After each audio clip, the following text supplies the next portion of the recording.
Sir हम करे भी तो करे क्या, जाए भी तो जाए कहाँ। सर हमारा तो अकला चलो है, तो अकला चलो है। अच्छा, ये भी ठीक है। तो बहुत गंभीर स्थिति है, संवेदनशील मुद्दा है, और जैसे कि पिछले प्रवक्ताओं ने भी बोला है, मैं पहले से ये स्पष्ट करना चाहती हूँ कि व्यक्तिगत तौर से श्री ओम बिरला जी के प्रति मेरा कोई आक्रोश या कोई विरोध नहीं है। सर 2014 के पहले सदन कैसे चलता था उस पर मुझे ज़्यादा ज्ञान नहीं है, क्योंकि मैं तब वहाँ थी नहीं। हम दूसरों के हक के लिए क्या लड़े सर, जबकि विपक्ष के सांसदों को खुद अपने हक के लिए सदन में लड़ना पड़ रहा है। पिछले 7 सालों से आपने डेप्यूटी स्पीकर का पोस्ट खाली रखा, क्यों? क्योंकि आप नहीं चाहते कि इस तरफ से कोई उठकर उस चेयर में बैठे। 2009 से 2014 के बीच 15th लोकसभा में 356 दिन ये हाउस चली, सालाना 61 दिन, और 2019 से 2024 के बीच 5 साल में सिर्फ 274 दिन। 2025 के मानसून सत्र में निर्धारित 120 घंटों में सिर्फ 37 घंटे लोकसभा और सिर्फ 41 घंटे राज्यसभा की कार्रवाई चली। 2025 में टीएमसी के राज्यसभा के माननीय सांसद श्री डेरेक ओब्रायन जी ने प्राइवेट मेंबर्स बिल के माध्यम से ये प्रपोज किया कि एटलीस्ट सालाना 100 दिन ये सदन बैठे।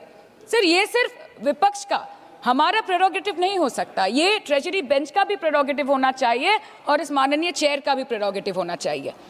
सर पार्लियामेंट चलाने में हर मिनट 2.5 लाख रुपए खर्च होते हैं, हर मिनट 2.5 लाख रुपए खर्च होते हैं।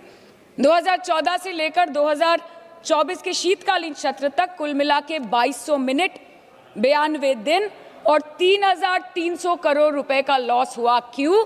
क्योंकि आप नहीं चाहते थे कि महत्वपूर्ण विषयों पर चर्चा हो। अध्यक्ष जी, ये चेयर का काम है निश्चित करना कि ये सदन चले, ये विपक्ष का काम है सवाल उठाना, और ये सत्ता पक्ष का काम है कि वो हर सवाल का जवाब हर उस इंसान को दे जिसके टैक्स के पैसे से ये सदन चलता है। परंतु ये बोलते हुए मुझे खेद है कि सरकार ने इस देश के पॉलिसी मेकिंग प्लेटफॉर्म को अपना एडवर्टाइजमेंट पोर्टल बना दिया है, and they are the opposition and this August house to blow their own whistle, and they are trying to parliamentary democracy by rendering institutions toothless. Sir, CAG reports बनना बंद हो गई है. The number of CAG reports tabled in Parliament has reduced from 53 in 2015 to merely 18 reports in 2023. Public Accounts Committee का काम क्या है sir? अगर रिपोर्ट्स ही नहीं बनेंगी, टेबल्ड ही नहीं होगी, तो पब्लिक अकाउंट्स कमेटी में जाएंगे कैसे, स्क्रूटिनी भी कैसे हो? सर हम करे भी तो करे क्या, जाए भी तो जाए कहाँ? आधे से ज्यादा बिल तो इस सदन में बिना चर्चे के पास हो जाता है। मतदाताओं के पहचान को, इस देश के मतदाताओं के पहचान को, 100 साल से इस देश को अपना घर, इस धरती को अपनी माँ समझने वाले हर धर्म, हर समुदाय के लोगों के आत्मसम्मान को दिन दहाड़े अपने पैरों तले कुचलने का काम किया है आपने, और आप कहते हैं कि हम विरोध ना करें और हम चुप बैठे। सर बाहर विरोध करते हैं तो FIR होगा, ED CBI होगी, कार्रवाई होगी, और सदन के अंदर प्रोटेस्ट करे तो सस्पेंड कर देंगे। सर हमारे साथी आज भी मकर द्वार पे बैठे हैं बाहर सस्पेंड होके।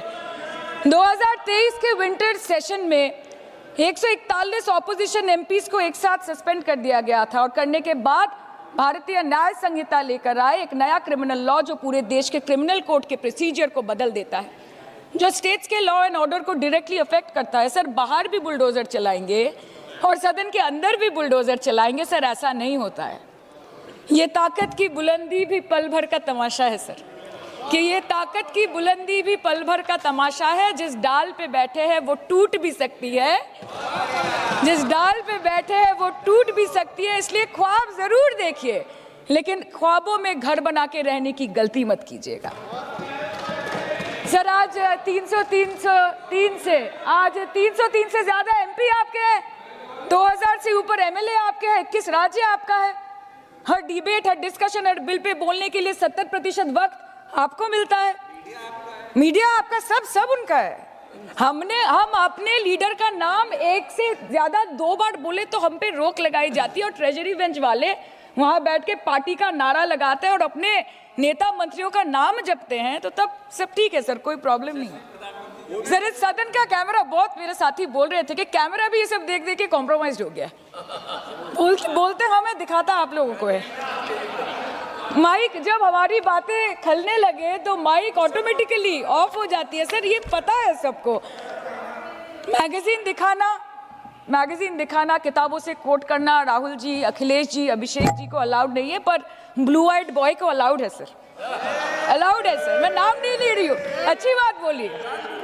आप सही कहते हैं सर कि देश देख रहा है, देश सच में देख रहा है कि कैसे ऑपोजिशन आ भी करती है तो हो जाती है बदनाम, और वो कत्ल भी करते हैं तो चर्चा नहीं होता। और हम मानते हैं कि एलओपी का सलाहकार कोई नहीं है सर, परंतु प्रधानमंत्री जी का सलाहकार बनके उनको सदन में आने से रोक दिया ये कहकर कि महिला सांसदों से उनको खतरा है। सर, आपने तो हमको देशवासियों के सामने आतंकवादी बना दिया, और जबकि असली आतंकवादी इस देश में साइकिल चला के घुस जाते हैं और पैदल वापस चले जाते हैं, आप उनको रोक नहीं पाते।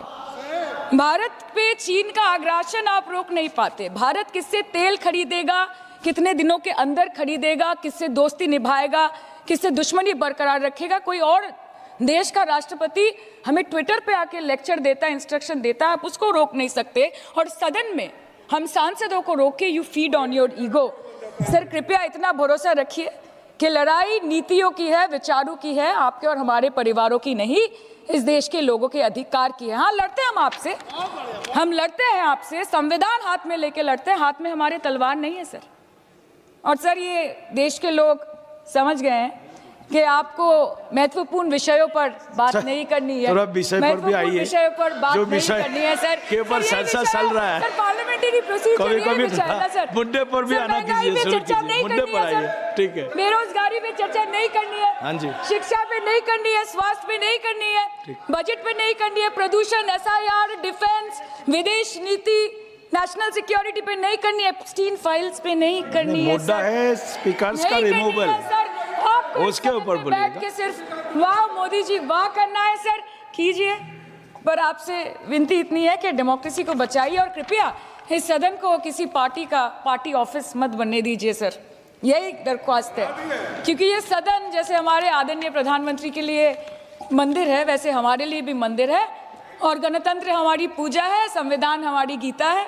और इस मंदिर में बैठ के अगर कोई झूठ बोले और गीता पे हाथ रखे, कोई अन्याय करे, तो sir all India Trinamool Congress जो इस देश की 3rd लार्जेस्ट ऑपोजिशन है, that will surely not pander or surrender to your step motherly or should I say step fatherly attitude।